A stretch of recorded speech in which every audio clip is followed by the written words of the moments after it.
Yes, we are. I'd ask unanimous consent that the quorum call be dispensed with. Without objection. Mr. President, Joseph Stalin was rumored to have once said, "We will hang the capitalists with the rope they sell us." Unfortunately, the United States has been selling the Chinese Communist Party a lot of rope in recent years. At this very moment, American entities are fueling China's aggression by funneling huge amounts of capital into capabilities that could eventually be used against the United States and our allies.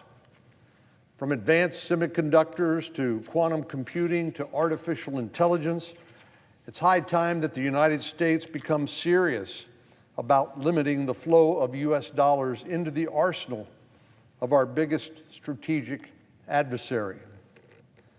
By some estimates, US investments in Chinese companies totaled more than $2.3 trillion in market value in 2020.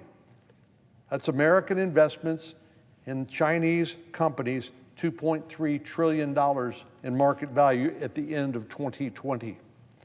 That includes $21 billion in semiconductors, $54 billion in military companies, and a whopping $221 billion in artificial intelligence. According to a report from the U.S.-China Economic and Security Review Commission, the United States is the most important foreign source of investment to semiconductors, quantum computing, and AI in China. Because of China's strategy of military-civil fusion, these investments are not simply benefiting China's economy, they're directly bolstering China's military. China is the greatest national security threat of our time. I think we all understand that. And it's incomprehensible to me that American investors are continuing to bankroll its rise, and we are essentially blind to what that scale and what the focus of those investments really are. The Chinese Communist Party has become increasingly aggressive in its efforts to gain power and influence, and embracing illicit tactics like intellectual property theft, forced technology transfer, and predatory lending. According to findings of the House Select Committee on Strategic Competition between the United States and the Chinese Communist Party, China subsidizes the sale of fentanyl and illicit narcotics abroad and has fueled addiction and death in the United States. The Drug Enforcement Administration reports that fentanyl is the leading cause of death among Americans between the age of 18 and 45. We know where the precursors are coming from. We know where they go, to Mexico, and then they are combined and then produced to look like normal pharmaceutical drugs, much to the chagrin and misery and death of so many of our young people. And then 2 years ago, the United States intercepted a surveillance balloon from China that traveled across our country. Meanwhile, the Chinese Communist Party continues to assert excessive and illegal maritime boundary claims in the South China Sea, at times using force against our treaty ally, the Philippines, when they've attempted to resupply their ship near the Second Thomas Shoal. President Xi has ordered the Chinese military to be ready and capable of taking Taiwan by force in 2027, just 2 years from now. So it should go without saying that the United States should exercise caution before continuing to sell the Chinese Communist Party rope in the form of sensitive technology like advanced semiconductors and artificial intelligence. I've been working with my colleagues here to address legislation that would provide some transparency for this outbound investment from the United States to the PRC. Last year, the Senate made good progress on this issue by including a provision to address outbound investment transparency in the Senate-passed National Defense Authorization Act. The Senate voted 91-6 to include my amendment in the NDAA last year, showing an overwhelming bipartisan consensus on the need to address this issue. We all know how hard it is to find consensus around here. A 60-vote threshold can be hard to come by on many important issues, but upwards of 90 votes should send a clear message that this issue is one that we deem of utmost importance on a bipartisan basis.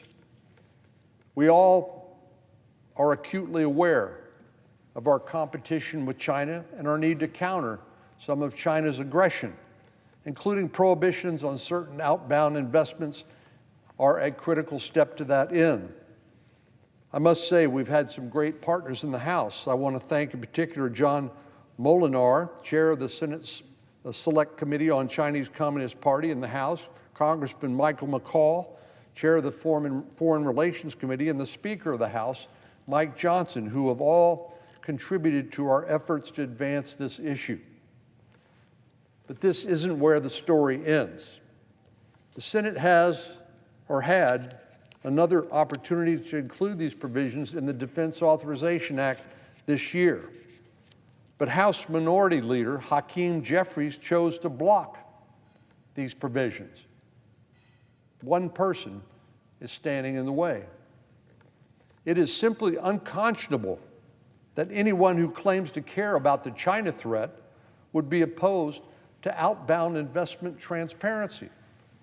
And it's unacceptable to play political games with such an essential national security provision. I understand over the last day, Leader Jeffries has listened to the voice of reason and come back to the negotiating table. And I'm hopeful that these conversations will continue to be productive and yield a positive outcome. The national security of our country depends on it. And we must not squander this opportunity to confront the Chinese Communist Party while time is running out. We all know that we are living in the most dangerous time since World War II. Our adversaries are not shy about the fact they are working together. Earlier this year, China and Russia pledged to deepen their trust and cooperation while they've continued to conduct joint military exercises. North Korea has sent 10,000 troops to Russia, and some intelligence estimates suggest they may be willing to provide up to 100,000 soldiers in the coming months from North Korea to Russia to fight in Ukraine. Meanwhile, Iran and its proxies have been attacking U.S. shipments in the Red Sea and have launched a terrorist attack against our greatest strategic ally in the Middle East, which is Israel. It's no secret, it's well known that China, Russia, Iran, and North Korea are working in concert to undermine American interests and to threaten the stability of the global world order. So we should not add our name to the list by helping them with the gift of unrestrained, non-transparent American investment. I would urge all of our colleagues to not let politics stand in the way of our national security. We cannot stand by and continue selling the communists in China the rope they will use to hang the United States of America. Mr. President, I yield the floor.